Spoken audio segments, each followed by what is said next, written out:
Not a good sign when they just mosey onto the bottom. Bit doughy.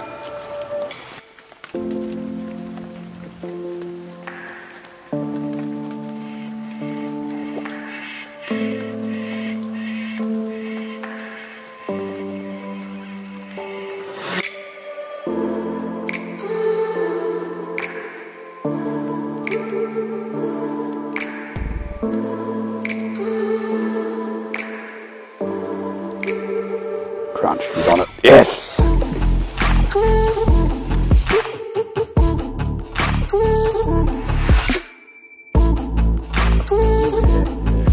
Not bad fish, man. Oh yeah, good fish. That'll do it. So when I start looking for fish in a new lake, I'll look for a deep river bend leading into a shallowish flat. So I think the bigger fish will live in the deep and then push their way up shallow to feed, and that's where I'll start looking. Yeah, I'd sort of look for flow of late, you know, somewhere like my whaler, a lot of weed, so I'll look for the weed edge, looking for the fish to be, you know, moving out off the weed edge there. I do like a steep drop off too. You got those edges with a bit of timber mixed in with it. It's always good, you always find the odd one sitting in amongst it.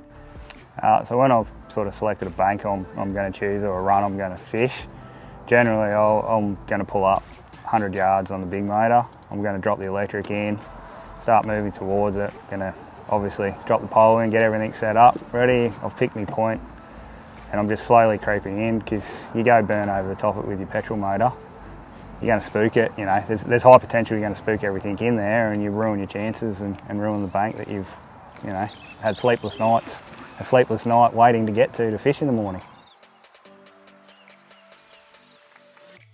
Once you've got your spot figured out, I'm always working into the wind or into the current, because boat control is a very critical point using Livescope. So once I've found a fish, I'm going to cast it, make my first cast. I generally like to cast, say 4 to 5 metres past that fish to allow your lure, depending on what depth it's sitting at, to allow your lure to sink down, and then you can work that lure, you know, foot above where the fish is, and, you know, hopefully be able to get that reaction from it and then chase you down and eat your lure. If I'm fishing early morning bite, I will land the lure a little bit closer to the fish and try and make him react to the splash. If they're not reacting and they're spooking, then I'll start throwing it 4 to 5 metres past, just to not scare the fish. Just go slow. There's no rush with it. Make sure you have your fish positioned where you want him, make your first cast accurate, and then as you learn it, you can go quicker and quicker. Once you've got that fish interested, you just keep winding. You don't stop the lure, you don't twitch the lure. A lot of the times the cod will spook once you change the action. If he's just following, you can increase your speed a bit to make him try and get a bit more interested, and just keep winding to the boat. How I tell the size of the fish on the screen, I'll always set my screen to the same forward range and depth range, and that way the fish sizes stay the same throughout the day, and you can tell the difference between the small ones and the big ones. If I've got a fish too close to my boat to throw a swim bait at, I'll grab a lighter soft plastic, like a grub. I'll drop it vertically on him, but I'll make sure I stop that lure above his head, and then it's just a shake and a wind or a tap of the rod butt and make him come vertically and eat the lure. Or if you've got a cod following your swim bait in, you can, and he's not going to eat, you can burn it away, pick up your grub rod and switch bait it, and then you can get him under your boat and bring him up on the grub. Cocky little fish.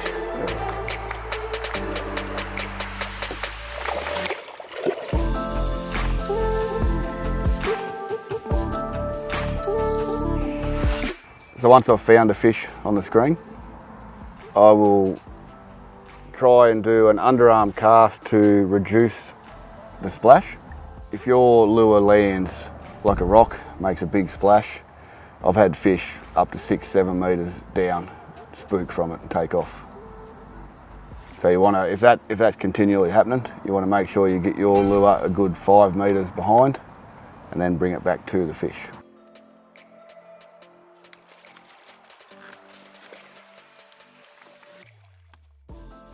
The 3 best ways to spook a fish would be to throw your lure too high and land above it, which makes too big a splash.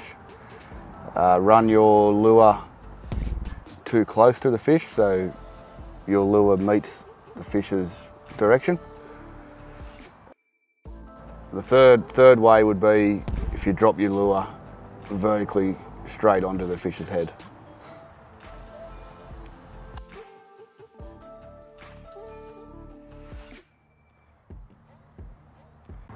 I know a fish is not going to bite by their reaction if a lure's tracking towards it and he puts his head down and swims straight to the bottom.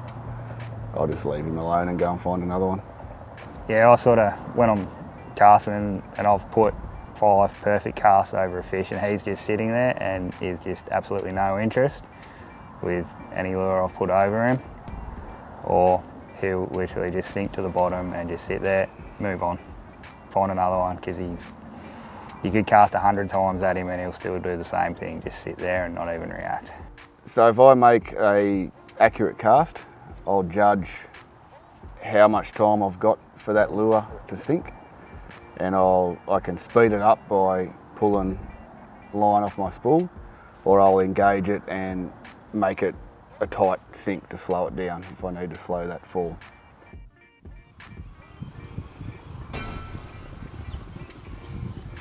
Back when we first started with the Livescope, it was all about the hard swim baits and the bigger hard swim baits. We caught a lot of fish doing it, but as it's got more popular, the fish have been a bit more switched on to the harder style lures. So we've started to move back to a smaller soft plastic swim bait. And the fish it's a bit more natural and the fish haven't seen as much, and we're getting good results. Yeah, so I've sort of gone away from your more traditional hard swim baits and moving more to soft plastics and your smaller Shad X, like so. More so, I've had fish just reacting a whole lot more aggression like when that lure's hitting the water, so it's just something about the splash from the soft plastic. It's just getting the reaction, and they're burning from 4 metres away to come and eat it. And then other times I've been able to just drop it straight down to them, feed it as we're feeding line out, drop it down on the head, they just open up their mouth and eating it straight away. It's just obviously feels a little bit more natural to them than the hard baits.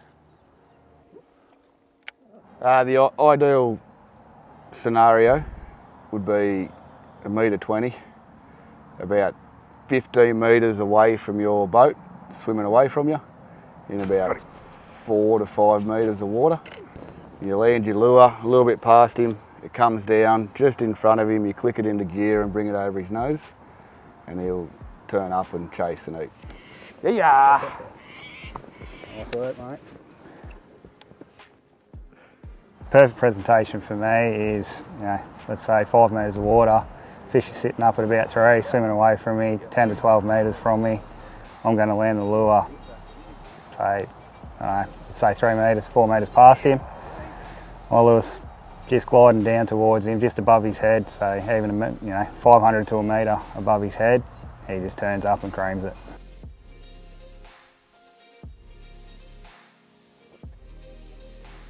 There's one, mate, coming up.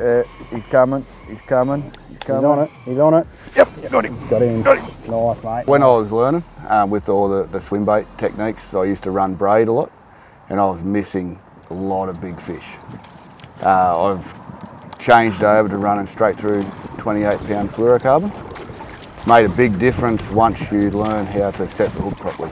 Once you get that bite, you have to really swing to get that hook stuck in. The fluorocarbon allows the fish to suck the lure further back, and then you get the better hook-up rate.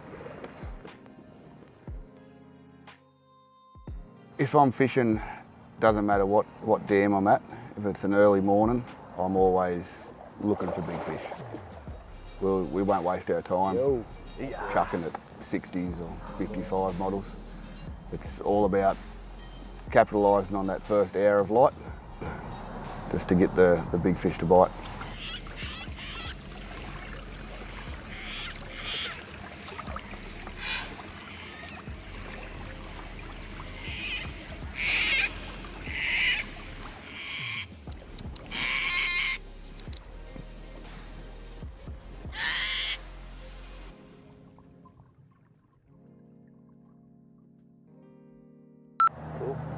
Very nice, that was.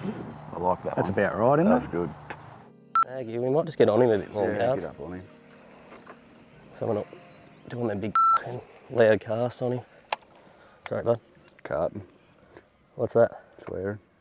Did I? Did I? Yeah.